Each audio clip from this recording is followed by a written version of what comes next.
5 people have died in the U.S. Capitol riots.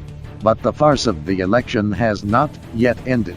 With less than 10 days left before the new president is sworn in, calls for Trump to step down early have been heard. At least 12 platforms, including Twitter and Facebook, have successively blocked Trump.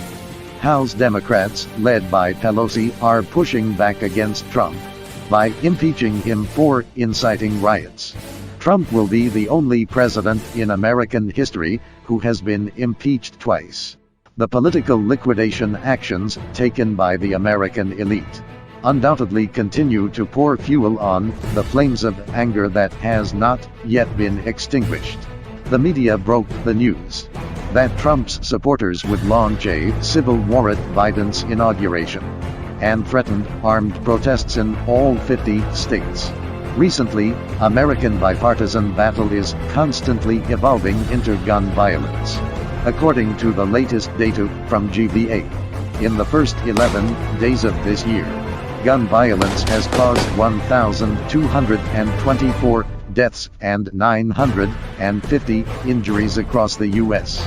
The capture of Capitol was like the last straw, crushing the false appearance of American democracy. Whether it is the suspension of accounts on social media or the capture of Capitol by demonstrators, they have broken through the democratic freedom that the U.S. has always advertised.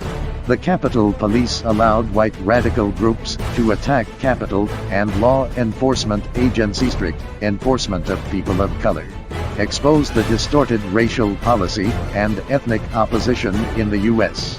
The two parties are evolving from mutual checks and balances to tearing down each other. After the Capitol riots, the two parties fight for power to death and death. Completely ignore the new U.S. COVID-19, 260,000 cases and 4,000 deaths in a single day. 911 happens once a day has become the norm in the United States.